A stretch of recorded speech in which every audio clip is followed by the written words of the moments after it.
We are our worst critics when we fail. But what do we say when our friend fails? It's okay. We all make mistakes. Don't worry about it. You're going to figure it out. We need to talk to ourselves like we talk to our friend. We have to trick our brain. If you speak to it in a negative way, it's going to believe those things. So we need to show the evidence of everything we succeeded so far. We've made it this far. What makes us think we're not going to get past this? Hey, I'm Bree, and this is Unstoppable You, the podcast for women ready to stop choosing between their dreams, family, and personal growth. Hey there, welcome back to Unstoppable You. There's a pattern that I've noticed over the years, and if you're listening, you might recognize it in yourself too. A lot of high-performing women tend to become the fixer, the one that people rely on, not only to do their own work well, but to step in and clean up what others have left behind. The one who raises her hand when no one else will, and the one that makes sure things actually get across the finish line. I have played that role more times than I can count. And I think of very specific moments throughout my career, whether it was stepping into complex modeling work or volunteering to lead projects that no one else wanted. One moment absolutely stands out a little bit more brightly than the others. I was in my late 20s, sitting in a bright conference room with my peers, and the VP of strategy for that organization asked for someone to take the lead on the financial integration of a new acquisition. This is something that I had never done before on my own, but it was always something that I wanted to lean into, taking M&A classes in college and wanting to get into the M&A world in the corporate environment. I remember the room went silent, and it was that kind of silence where everyone's waiting for someone else to step up, where people are actively avoiding making eye contact at the risk of being called on. And I remember thinking, I've never done this, but I know I can figure it out. And I actually really love this kind of work. So I raised my hand. The VP did look a little surprised, but also a bit relieved. And just like that, I became the one doing the thing that no one else wanted to do. And here's what I've learned since then. Being the fixer can actually open up doors, but this is an important distinction. It can also quietly become an expectation. So today, I'm talking with my friend and neighbor, Rebecca Hollander, an incredibly talented software engineer who's built a strong career while also showing up fully for her family and an absolute fixer by nature. We're going to talk about what it really looks like to balance both and how she approaches her work and home life with utter intention, and where being the only one people rely on can be a strength, but also where you need to put some boundaries. Welcome, Rebecca. Before we really get started, what does having it all really mean to you? To me, having it all is a balance. It doesn't mean mastering everything at the same time. It's having a career and being able to play mom at the same time. That's a challenge. So having it all to me means to be able to shift those priorities. So I can shift my focus at home or I can shift it at work. I can have my career and I can have my family, and both are thriving. I want to live a purposeful life where my family is healthy, they're supported, and they're overall happy. And that I'm happy in my career and I'm making a meaningful impact for my company. It's never settling and always driving to be my best self, learning and growing. So I think that's awesome. You focused on career and family. Do you ever feel like you lose a part of yourself, or do you feel like you're included in those two aspects of Rebecca? I make a lot of sacrifices to kind of balance the different aspects of my life. And I think there are harder years when the children are much younger. I've definitely lost myself trying to manage that all. But as they are growing and turning into their own individual human beings and they're finding their path. I feel like I'm finding my way back to me as well. I don't regret the sacrifice or the times that I feel like I'm lost because I think that makes me who I am today. It makes me stronger and I can better prioritize. I mean, if you think about work perspective, who better has experience handling emotional human beings and trying to calm them down while making dinner and multitasking and doing something else? Being a parent really improves all aspects of your lives. And when it comes to work, it helps you succeed even more because you have all this experience. Something you said about losing yourself, like when the kids are young, I totally understand that. You're literally giving your body to your kids, right? Talk to me a little bit about that journey and how losing yourself, finding yourself, how your career has been impacted by having kids and having it all in general. I always go back to the flamingo. And I like to think of myself as a flamingo. The mothers, when they have their young, they lose their pink because they're giving all their nutrients, everything to that child. And I feel like we do that as well. So they turn gray. So you'll see a gray flamingo that's usually like a mother who has young children that it's trying to take care of and give everything to. But again, like I said, those experiences, especially when they're young and you're trying to get to daycare, you're trying to go to work, they're always constantly sick. You have to figure out how am I going to go from work, pick up a sick kid. Oh, I feel like I'm failing at work. I feel like I'm failing as a mother.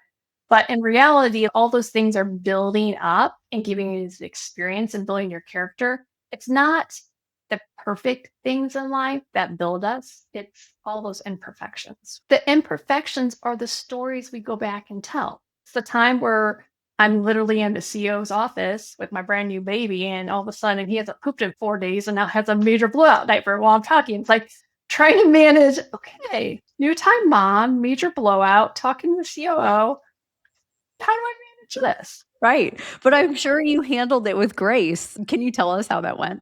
I've been very fortunate, especially over the last 15 years. I've been in a very male dominated field. So you would think like kind of being mom and female and like those things are kind of challenges. However, I've been in a very family oriented work environment. So even though as a new mom, still kind of new at that time, it was more like, oh, that's hilarious. He pooped in my office and we're going to tell this story for years. And it's just like, okay, well, this is a situation that come up I haven't been in. They need to figure it out. So I'll just go handle the situation and come back and it's all good. That's awesome. I absolutely love that. Rebecca and I are neighbors, and our sons, they're best friends. And one of the things that I absolutely love most about you is how you raise your kids to be responsible and to have grit and to work through the hard moments. So, can you talk to us or tell some stories about how you do that with your kids? I mean, your children are so well behaved and so awesome and always welcome at our house. I love what you instill in them. So, how do you and Steve go about doing your parenting lifestyle and like the lessons you really want them to take away? I'm glad to hear that they are well behaved in front of everyone else because that is not always the case at home. But I guess that's a sign of good, healthy children when they come home and they can be their true selves and let it out. The biggest challenge is like time, energy, attention, right? So I don't always have the time and the energy to kind of step in and handle situations. What we try to do is let them figure things out on their own and hold them accountable to their commitments. So if they're having an argument, like, I want this pencil, why you're not giving it to me? I don't step in and referee that. I let them figure it out on their own because as an adult, they're going to have to figure out how to resolve these conflicts, right? Now, I might lean in and say, calm, kind words are going to win arguments better than emotional, angry words.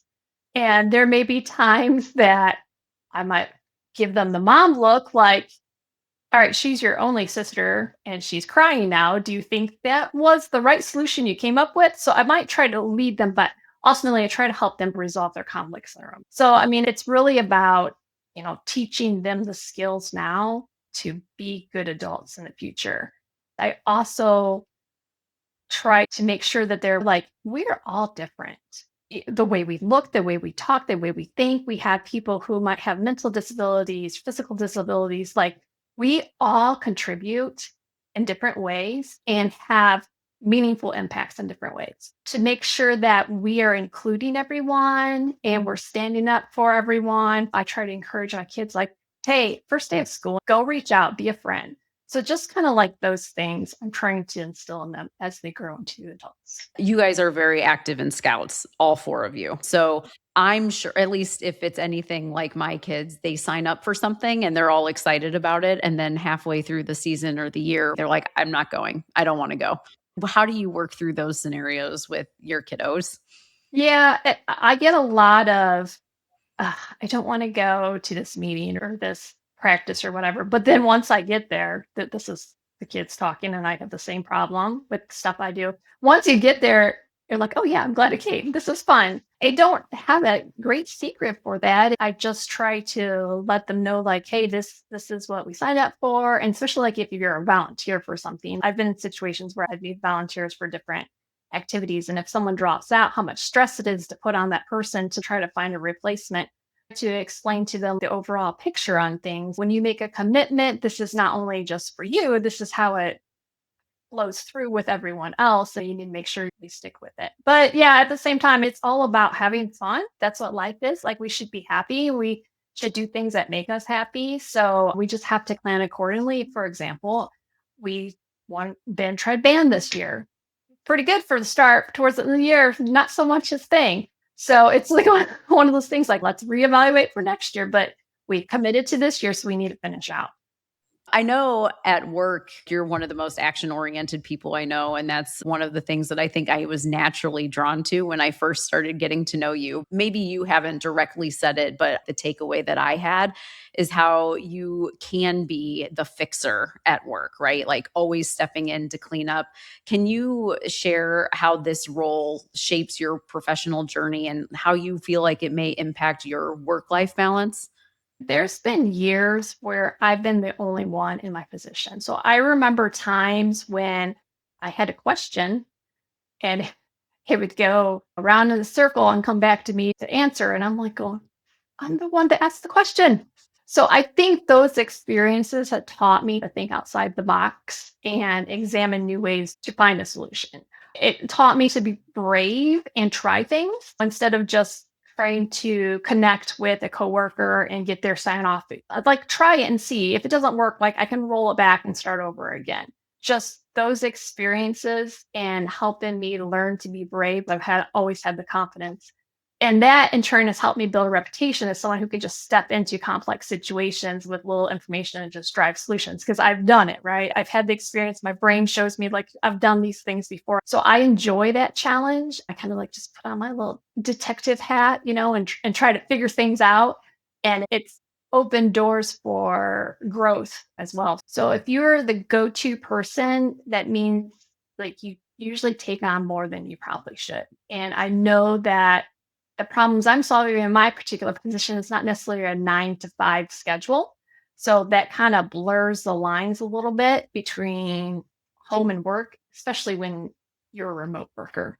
So there's some challenges on both sides. There's goods, and then there's some challenges you still need to figure out. Let's go back to the having it all conversation. Do you feel like being a remote worker and working from home, you've had to draw some hard boundaries, or do you have trouble drawing those boundaries where it may impact your family more? Or do you feel like over time you've learned how to navigate that? I think it's a shift. I feel like there's evening hours that may take away now that didn't when I was in the office. However, at the same time, being a remote worker has allowed me to see my kids get on and off the bus. I can make breakfasts in the morning. I can step away in the afternoon, go to the school party, and then come back to my desk. I don't have that 9 to 5 schedule anymore. I get to step away and go do something or like a field trip. And then I can make up those hours in the evening. There's a lot of times I do have to work after hours just based on the role that I perform. But then I can be here after school and we can like go for a walk or go to the pool or something. So I think even though it's just shifted differently, I feel like I actually work more than I used to in the office. Because in the office, once I leave, I'm done for the day. But here I can kind of come back and finish something up. Yeah, I couldn't agree more. I mean, there have been studies about unlimited PTO and how the psychology of it all is people have actually proven that you take less PTO when it's unlimited as opposed to I have to use these 4 weeks or whatever the case may be. This podcast is called Unstoppable You, right? So let's talk about being unstoppable. But what does that word mean for you? And not just necessarily in work, but also in your personal or home life? Being unstoppable for me means I have the courage to look past the fear. That's really what it comes down to. Fear stops us a lot, right? The fear of the unknown, the fear of failing, the fear of not being enough or doing it right. So to have the strength to continue even when things are difficult, that's what unstoppable means to me. Being unstoppable does not mean I'm not going to fail. I'm going to continue to fail, but that's not bad. I tell my kids, I'm going to be disappointed if they don't fail. Because if they don't fail, that means they didn't try. Even if you fail after fail after fail, I mean, you can fail 100 times, but you're going to get to that final point and you're going to succeed. And all that stuff that happened before, you've learned from, and that got you to this point. So it's just continuing to keep that perspective and moving forward. Right. And I don't know, but have you heard of the term failing fast? Fail fast, Yes. and adjust and move on. Exactly. And I'm very much a firm believer of that and creating that environment for the teams that we work in, especially being in leadership and stuff. You have to create that safe environment where people feel like they can fail or else they're not going to try. And then you're going to be limited in the output that you'll get from your team and how far your company can ultimately go. But I love that moving past the fear. I think that's amazing. What would be your advice to other women who want to feel as unstoppable as you do? First, be kind to yourself. Okay. We are our worst critics when we fail. So we'll be like, that was a dumb mistake. You don't know what you're doing. But what do we say when our friend fails? It's okay. We all make mistakes. We learn something. Don't worry about it. You're going to figure it out. We need to talk to ourselves like we talk to our friend. We have to trick our brain. Our brain feeds on the negative. And so if you speak to it in a negative way, it's going to believe those things. So we need to give it positive vibes, basically, and show the evidence of everything we succeeded so far. You know, we've made it this far of every challenge. Like, what makes us think we're not going to get past this? The second one would be don't do it alone. I've realized that I have this incredible spouse. He's very involved in our family life and he encourages me and pushes me to go after things that I'm scared of.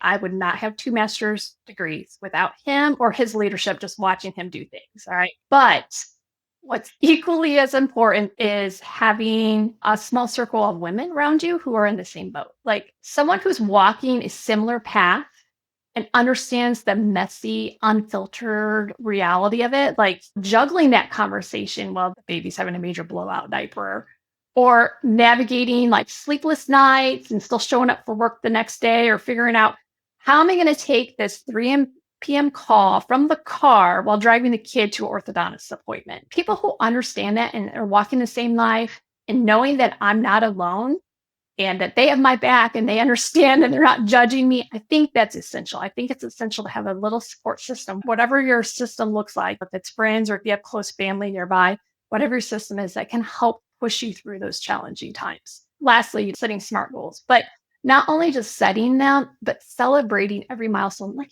little or big, because again, you worked hard to get to that point.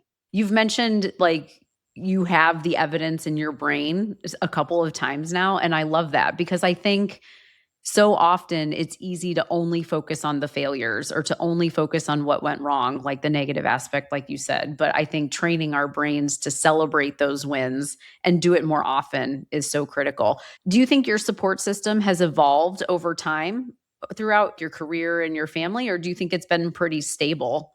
No, definitely has evolved because it all depends on like where you are in life. We waited to have kids, so we're kind of a little bit older parents. My oldest is 11, so we're far from graduation. Before we were just, 2 of us married working, that's a different support system, right? I have time to do things I want to do. I can go work on half marathons. I can work on my career. I can go to grad school. Like all these things that we did. So you have your support system who's in that same circle as you. someone who's struggling through grad school and working, right? That's a different reality than I face now, where I am balancing work and motherhood, right? There's a different challenges with that. So my circle has changed to fit my lifestyle throughout these stages. And I think that's essential because having someone who is walking that path right now with you and understands, and you can just bounce off each other. I'm not saying married women with children and single women can't bond, but there's just a different connection when you're in a deep, rucks of it and you just understand completely. Like, I've been there, I got you, don't worry. So yeah, I think it evolves. I completely agree. Can we go back to your 2 master's degrees? When did you get those? What stage of life were you in for each of them? And like, what were some of the obstacles that you had during those stages? So the first one was before we had children. We were like, well, if we're going to get master's degrees, let's do it now before we have kids. So my first one was in computer science. However, the challenge on that one is during it, I ended up getting diagnosed with thyroid cancer and I had surgery at the same time my husband was going to the UK to work for 4 months. Oh my gosh. So it's funny story now and all worked out. It was fine. The biggest challenge on that was I actually had to drop a class for a second because if anybody knows anything about the thyroid disease, like if you don't have your levels right, you're just exhausted. Like it affects your brain, it affects all sorts of stuff. So my levels weren't balanced yet after surgery. So I was exhausted. I was working all day, coming home, and then I'm like going to bed at 7 o'clock at night. So that was a little bit of a challenge, but everything worked out. I'm fine. I got my medicines balanced, ended up finishing that degree. So that was awesome. And then I think it was 2022, I ended up going back to get my MBA through Kelly School of Business. So that was a different challenge than my first degree because now I have children. I'm working full time. I'm newly learning how to work remote because it's COVID and I'm going to school. So, one of my favorite stories is first semester in, working remote in my finance class. All right. And that's like crazy difficult. And I'm working with my partner on the screen, and here comes my daughter, 2 years old, just to climb right on top of my head while I'm trying to figure out this calculation, trying to find a balance. What works for you? My plan being mom, what worked best for me in my particular situation was I worked all weekend. That makes complete sense. I remember that. I used to call my kids when they came up during COVID. They were my interns. Like, we just have extra brain power now. And you're right. The good stories, the good growth moments really do come from those hard times, not when everything is smooth sailing. That's for sure. So, there's one thing I wanted to bring up. You once told me about this hilarious video where you carried a huge box yourself to get it inside while your husband was actually working at the house with you and you could have asked for help. What was that moment like for you? And how does it reflect like your approach to getting things done no matter the cost? Firstly, for perspective, okay, I am the middle child and the only girl. So you tell me I can't do something, I'm just going to prove you wrong. Do it anyways. Unstoppable. There's more than one way to do things. So whether it's career or family or life in general, we can look around at what others are doing, but we need to do what's best for us. One of the best things my mom told me is like, you can listen to other people's opinions, but you need to form your own. So I can look around and see other people, how they're doing life or how they're doing things, but I need to figure out what works best for me. So in this situation and in work, to me, it's more like challenge accepted. Can I do this on my own? Um, is there a different way other than the traditional way of doing this? So yeah, the box was tall and heavy, and I'm a scrawny. There's no way I can lift it on my own, but physics is an amazing thing. Like I can flip it from the side to the top to the side and I can get it into my house by myself. But I mean, this can be true for work too. And I'm not saying you need to tackle things alone at work. Like there is great benefit to have a diverse group who thinks differently and sees products or tasks in a different perspective. There's always a different way to do it. Is there a better way? Can we do this a different way? Is there a better way to do it? The competitive side of me more sees a problem to tackle and then drives me to solutions. So either if that's on my own or on a team. How do you help bring that forth with your kiddos too? Like, do you have those conversations with your kids? I do tell them all the time, you have to think outside the box. You can see what others are doing, you can listen to what others are saying, but you need to form your own opinion. You need to question things. Adults don't have all the answers. If you think I'm doing something or saying something wrong, like your opinion counts too. So I want you to stand up. The biggest thing for me is for them to think critically and use their voice. Just because I'm an adult doesn't mean that I'm right. You might see something from a different point of view, and gosh, goodness, they correct me all the time. But I want them to see there's other ways to do it, and there's not just one way. And you just have to think and use your brains and consider all factors and people in it as well. Like, I want to make sure that what you're doing is the right thing and it's not something that has a negative impact for others. Being a working mom and being so career driven and wanting to have that family in that perfect harmony, what are some of the obstacles and how do you really face like juggling all of that on a day-to-day basis? I feel it is very challenging to be a working mom because as a mother, you're responsible for shaping these little lives. You want your children to grow to be kind, capable people who can make the world a better place. So just that alone is a lot of pressure. And then you add a career onto it where you also want to succeed and you want to contribute and you want to make a difference. And so both roles are very demanding of time, energy, and heart. I think there's times that I feel like when I'm succeeding in one area, I'm failing in the other, and vice versa. I feel like I can't succeed at both at the same time. But even though it looks that way, I don't believe that that's really the case because it's those pressures that help us prioritize things. And I'm going to drop a ball. Like it's going to happen. Like I'm going to drop a ball, but the question is which one? I'm pulling a theory from Brian Dyson. He talks about a glass ball and a rubber ball. Yes. So the theory is that some things like a work meeting or like a non-urgent deadline or even like a workout, that's a rubber ball. So I can drop that, I can catch it, I can move on. But things like my child's biggest moment or maybe time with my family, that's a glass ball. So if I drop that ball, it has a deeper impact. It takes longer to repair, if I can even repair it. So just learning the difference between what is a glass ball and what is a rubber ball, what can I drop to save over here, that makes all the difference. And I think some of the challenges that come with this is I'm going to go with like three things. There's like society, there's culture, and there's confidence.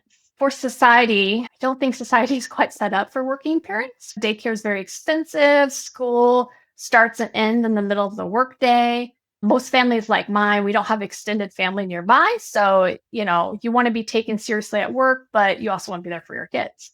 And then there's also culture. Like, what is the work culture like? Is it flexible? Can I leave during the workday to pick up my sick kid? Can I shift hours to go to a doctor's appointment? For those two obstacles, I think it's a matter of building your support system and finding the right culture. So my support system is my circle of neighbor and friends, like I mentioned earlier, that kind of are walking the same life as me that I can be like, hey, can you help me with the kids? Can you do this? Let's go vent about what's going on. And then for career, like I said before, mine is a very flexible environment. I'm not embarrassed if the kid makes an appearance on my video call or if I want to take a late lunch and go to the school for a party. So my culture maps my lifestyle, and I'm very fortunate in that situation. Now, my husband's industry it's quite the opposite. It's very traditional. So I've been remote the last 6 years where he's kind of in a hybrid environment. So a lot of childcare falls on me. So I have to manage that. I think understanding the culture and what you can and cannot control makes a difference. There was many months that Monday through Wednesday we would get into arguments, little tiny arguments because I'm struggling working at home with kids. He's struggling getting to and from the office. And then we have scouts and sports and everything else going on.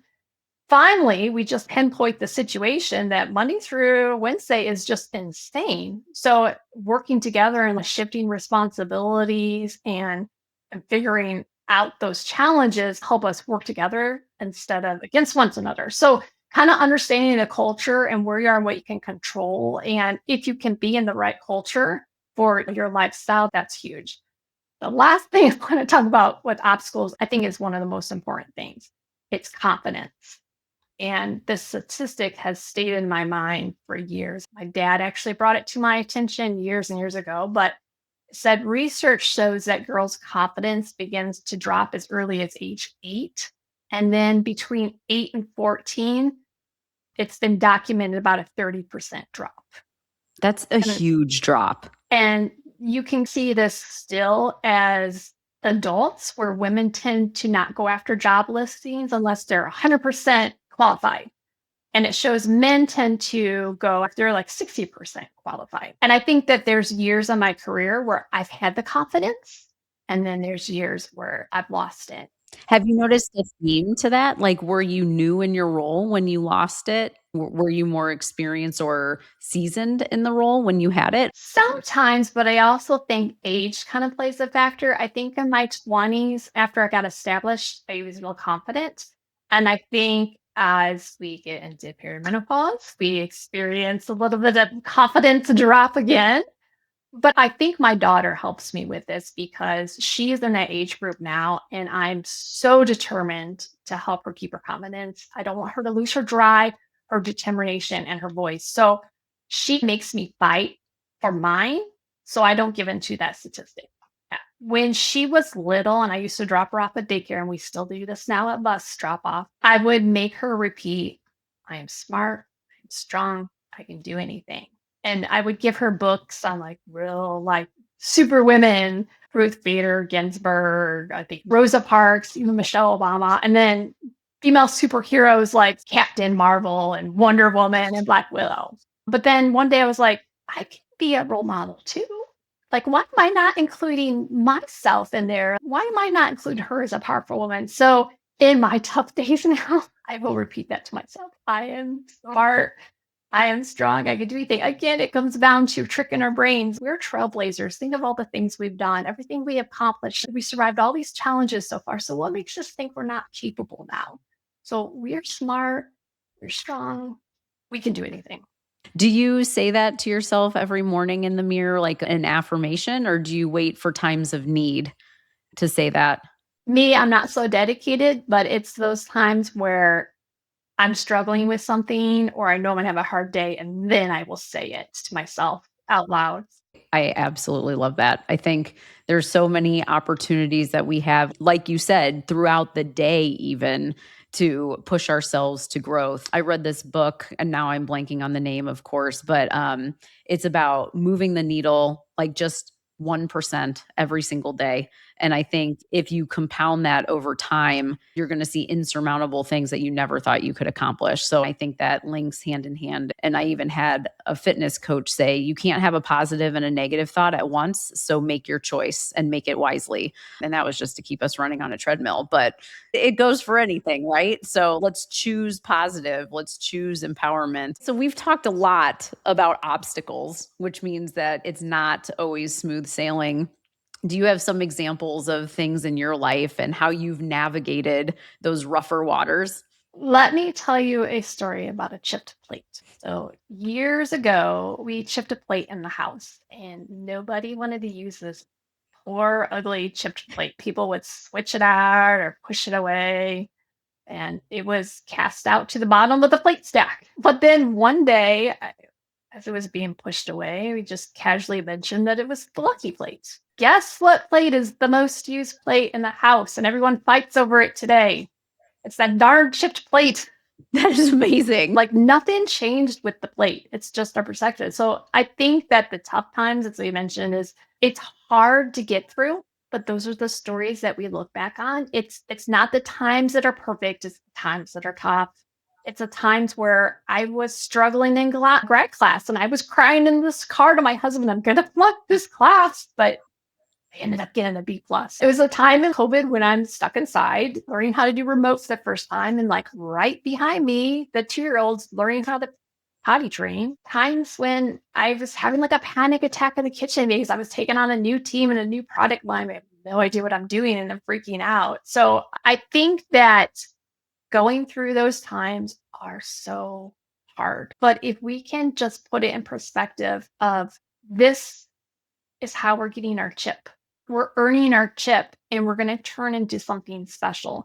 So just keeping that perspective and just moving through, building your character, you're going to get to the other side and you're going to be something special. I love that. The lucky plate is going to live on forever.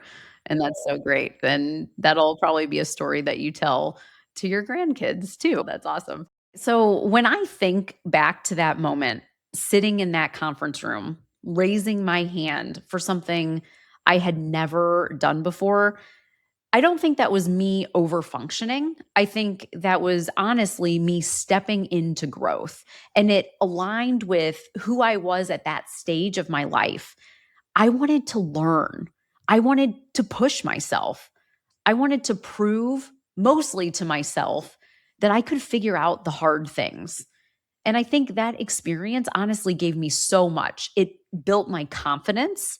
It taught me how to navigate complexity. And it showed me when to push and when it was okay to ask for help. But I've learned over the years that the same instinct that helps you grow early in your career can start to show up differently as you develop into a leader. So, as I moved up into leadership roles, there were moments, especially early on when you're first learning how to lead, where I would absolutely step in way too quickly.